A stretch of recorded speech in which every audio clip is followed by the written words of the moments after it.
வணக்கம். இன்றைய முக்கிய செய்திகள். தமிழக முதல்வர் ஜோசப் விஜய் அவர்கள் நாளை மறுநாள் திருச்சி கிழக்கு தொகுதிக்கு சென்று வாக்களித்த மக்களுக்கு நன்றி தெரிவிக்க உள்ளார். தமிழகத்தில் அரசு ஊழியர்களுக்கு ஜூன் 1ஆம் தேதி முதல் ஃபேஸ் ஐடி வருகை பதிவு கட்டாயம் என்று தமிழக அரசு அதிரடி உத்தரவு பிறப்பித்துள்ளது.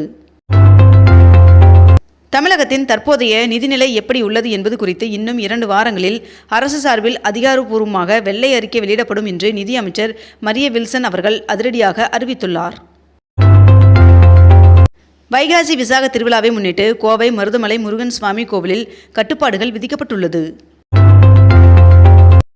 அரசு கல்லூரிகளில் இளநிலை சேர்க்கைக்கு விண்ணப்பிப்பதற்கான கால அவகாசம் நீட்டிக்கப்பட்டுள்ளது.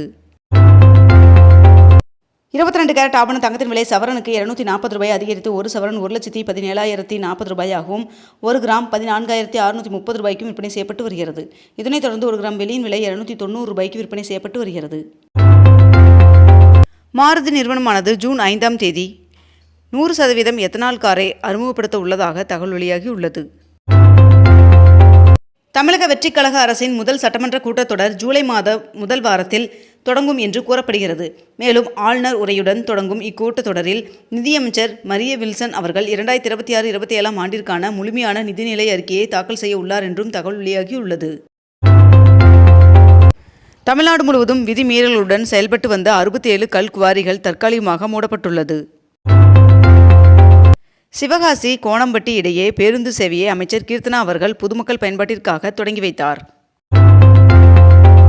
தமிழ்நாட்டில் பள்ளி சீருடையில் வரும் அனைத்து மாணவ மாணவிகளும் தங்களது இருப்பிடத்திலிருந்து பள்ளி வரை எந்தவித கட்டணமின்றி அரசு பேருந்துகளில் முற்றிலுமாக இலவசமாக பயணிக்கலாம் என்று போக்குவரத்துறை அமைச்சர் தமிழன் பார்த்திபன் அவர்கள் அறிவித்துள்ளார். சாம்சங் நிறுவனத்தின் செமி கண்டக்டர் பிரிவானது தனது சிப் விற்பனை மூலம் 49 மடங்கு கூடுதல் வருவாயை கடந்த காலாண்டில் ஈட்டியுள்ளது. தமிழகம் முழுவதும் உள்ள அனைத்து தனியார் பள்ளிகளுக்கும் அரசு நிர்ணயித்துள்ள கல்வி கட்டண விவரம் வெளியானது. தமிழகத்தில் இன்று திருச்சி, நாமக்கல், நீலகிரி, கோவை, திருப்பூர், திண்டுக்கல், தேனி, வேலூர், திருப்பத்தூர், கிருஷ்ணகிரி, தருமபுரி, கரூர், சேலம் மற்றும் ஈரோடு ஆகிய மாவட்டங்களில் கனமழை பெய்ய வாய்ப்புள்ளதாக வானிலை மையம் தகவல் தெரிவித்துள்ளது. காவேரி கூக்குரல் மூலம் இதுவரை 13,40,00,000 மரங்கள் நடவு செய்யப்பட்டுள்ளதாக தெரிவிக்கப்பட்டுள்ளது. வைபவ் சூரியவன்சி அவர்கள் IPL வரலாற்றில் 1000 ரன்களை எடுத்த அதிவேக பேட்ஸ்மேன் என்ற பெருமையை பெற்றுள்ளார். ரத்து செய்யப்பட்ட நீட் தேர்விற்கான கட்டணத்தை திரும்பப் பெறுவதற்கு வங்கி கணக்கு விவரங்களை சமர்ப்பிக்கும் கடைசி தேதியை ஜூன் 22ஆம் தேதி இரவு 11:50 வரை தேசிய தேர்வு முகமை தற்போது நீட்டித்துள்ளது. இந்தியாவில் காகித ரூபாய் நோட்டுக்கு பதிலாக பிளாஸ்டிக் அல்லது பாலிமர் ரூபாய் நோட்டுகளை அச்சிட இந்திய ரிசர்வ் வங்கி ஆலோசனை நடத்தி வருவதாக தகவல் வெளியாகியுள்ளது. தமிழகத்தில் ஜூன் மாதத்தில் ஒரு சில இடங்களில் வெப்ப அலை வீசக்கூடும் என்று இந்திய வானிலை ஆய்வு மையம் தகவல் தெரிவித்துள்ளது. மேட்டூர் அணையில் இருந்து திறக்கப்படும் காவிரி நீர் கடைமடைக்கு செல்வதை தமிழக அரசு உறுதி செய்ய வேண்டும் என்று அதிமுக பொதுச் செயலாளர் எடப்பாடி பழனிசாமி அவர்கள் தெரிவித்துள்ளார். புதுச்சேரியில் 10 மற்றும் 12ஆம் வகுப்பு பொதுத் தேர்வில் தோல்வியடைந்த மாணவர்களுக்கு சிறப்பு பயிற்சி வழங்கப்படும் என்று தெரிவிக்கப்பட்டுள்ளது. நிலுவையில் உள்ள வழக்குகளில் உயர்நீதிமன்றங்கள் தீர்ப்புகளை வழங்க காலக்கெடு நிர்ணயித்துள்ளது உச்சநீதிமன்றம். இன்று முதல் 4 நாட்கள் இடுக்கி அணையை சுற்றி பார்க்க அனுமதி வழங்கப்பட்டுள்ளது. திருச்செந்தூர் முருகன் சுவாமி கோவிலில் அறநிலைத்துறை அமைச்சர் ரமேஷ் அவர்கள் திடீர் ஆய்வு மேற்கொண்ட நிலையில் அமைச்சர் என்று தெரியாமல் விரைவாக தரிசனம் செய்ய 4000 ரூபாய் அர்ச்சகர் பணம் கேட்டதால் பரபரப்பு ஏற்பட்டுள்ளது. அதிமுக முன்னாள் எம்பியும் கொள்கை பரப்பு துணை செயலாளருமான இளவரசன் அவர்கள் கட்சியிலிருந்து விலகுவதாக அறிவித்துள்ளார்.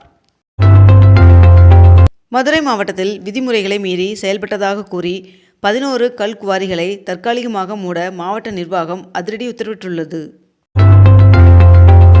ஹீரோ மோட்டோ கார்ப் நிறுவனம் பெட்ரோல் இல்லாமல் எத்தனாலில் இயங்கக்கூடிய தனது முதல் மோட்டார் சைக்கிளை வருகின்ற ஜூன் 3ஆம் தேதி அறிமுகம் செய்ய உள்ளது. அரசுமுறை பயணமாக டெல்லி சென்ற முதல்வர் விஜய் அவர்கள் சென்னை திரும்பினார். கர்நாடக முதலமைச்சர் சித்தராமையா அவர்கள் தனது முதல்வர் பதவியை ராஜினாமா செய்துள்ளார். மெட்டா நிறுவனம் தனது ஃபேஸ்புக், இன்ஸ்டாகிராம், வாட்ஸ்அப் செயலிகளுக்கு ப்ளஸ் என்ற கட்டண சந்தா முறையை அறிமுகப்படுத்தியுள்ளது. தவேக அமைச்சர்கள் எம்எல்ஏக்கள் மீது சிபிஐ, இடி போன்ற மத்திய அமைச்சர்களின் விசாரணை வந்தால் அரசு மற்றும் கட்சி பதவிகள் பறிக்கப்படும் என்று முதலமைச்சர் விஜய் அவர்கள் எச்சரித்துள்ளார். சென்னை குடிநீர் தேவைக்காக ஆந்திராவின் கண்டலேறு அணையிலிருந்து திறக்கப்பட்ட கிருஷ்ணா நதி நீர் தமிழக எல்லையை வந்தடைந்தது. மத்திய கிழக்கு போர் பதற்றம் காரணமாக யூரியா தயாரிப்பிற்கு மிக முக்கியமான மூலப்பொருட்களான திரவ இயற்கை எரிவாயு தட்டுப்பாடு ஏற்பட்டுள்ளதால் தமிழகத்தில் உரம் விலை திடீரென உயர்ந்துள்ளது. 2026ஆம் ஆண்டு மகளிர் T20 உலகக் கோப்பைக்கான முழு பெண் போட்டி அதிகாரிகளை கொண்ட குழுவை அறிவித்தது ICC. தமிழ்நாட்டில் அதிகபட்சமாக சென்னை மீனம்பாக்கத்தில் 106 டிகிரி ஃபாரன்ஹீட் வெயில் பதிவானது. தேமுதிக மாவட்ட செயலாளர்கள் கூட்டம் வருகின்ற 31ஆம் தேதி காலை 10 மணிக்கு நடைபெறும் என்று பிரேமலதா விஜயகாந்த் அவர்கள் அறிவித்துள்ளார். அரசு பணியாளர் தேர்வாணையம் 2026ஆம் ஆண்டு சிவில் சேவைகள் தேர்விற்கான தற்காலிக விடை குறிப்பை வெளியிட்டுள்ளது. 2500 கோடி ரூபாய் மதிப்புள்ள பிணைய பத்திரங்கள் வருகின்ற 2ஆம் தேதி ஏலம் விடப்படும் என்று நிதித்துறை தகவல் தெரிவித்துள்ளது. ஓசூர், கோவை மற்றும் மதுரை மெட்ரோ ரயில் திட்டங்களுக்கு தேவையான நிதி ஒதுக்கீடு செய்ய வேண்டும் என்று ஒன்றிய நிதி அமைச்சரிடம் முதலமைச்சர் விஜய் அவர்கள் கோரிக்கை விடுத்துள்ளார். அரசு பள்ளிகளில் உள்ள காலி பணியிடங்களை நிரப்ப வேண்டும் என்று பாமக தலைவர் அன்புமணி அவர்கள் வலியுறுத்தியுள்ளார். பிரதமர் நரேந்திர மோடி அவர்களின் தலைமையிலான அரசு பதவியேற்று 12 ஆண்டுகளை நிறைவு செய்ததை குறிக்கும் வகையில் தேசிய ஜனநாயக கூட்டணி ஆளும் 22 மாநிலங்கள் மற்றும் யூனியன் பிரதேசங்களில் முதல்வர்கள் மற்றும் துணை முதல்வர்கள் மாநாடு அடுத்த மாதத்தில் 2வது வாரத்தில் நடைபெற உள்ளதாக தகவல் வெளியாகியுள்ளது. மேகதாது திட்டத்தை மற்ற மாநிலங்களின் ஒப்புதல் இல்லாமல் அனுமதிக்கக்கூடாது என்று பிரதமர் நரேந்திர மோடி அவர்களிடம் முதலமைச்சர் ஜோசப் விஜய் அவர்கள் கோரிக்கை வைத்துள்ளார். திருச்செந்தூர் சுப்பிரமணிய சுவாமி திருக்கோவிலில் வைகாசி விசாக திருவிழாவை முன்னிட்டு 4 நாட்களுக்கு 100 ரூபாய் கட்டண சீட்டு தரிசனம் ரத்து செய்யப்பட்டுள்ளதாக கோவில் நிர்வாகம் அறிவித்துள்ளது. கீழடி ஆய்வறிக்கையை திருத்த முடியாது என்று தொல்லியல் ஆய்வாளர் அமர்நாத் ராமகிருஷ்ணன் அவர்கள் மீண்டும் திட்டவட்டமாக தெரிவித்துள்ளார். தமிழகத்தில் உள்ள வக்பு நிறுவனங்கள் தங்கள் சொத்து விவரங்கள் மத்திய அரசின் UMED இணையதளத்தில் பதிவு செய்ய மே 31ஆம் தேதி கடைசி நாள் என்று தெரிவிக்கப்பட்டுள்ளது. கனிம வளத்துறை அமைச்சர் TK பிரபு அவர்கள் நடத்திய ஆய்வுகளின் அடிப்படையில் தென்காசி, கன்னியாகுமரி, விருதுநகர் ஆகிய மாவட்டங்களில் விதிமீறலில் ஈடுபட்ட 43 குவாரிகள் மூடப்பட்டன. எரிபொருள் விலை உயர்வால் உள்நாட்டு விமான சேவைகளை 22% வரை குறைக்க ஏர் இந்தியா நிறுவனம் திட்டமிட்டுள்ளதாக தகவல் வெளியாகியுள்ளது. இத்துடன் இன்றைய தலைப்புச் செய்திகள் நிறைவடைகின்றன.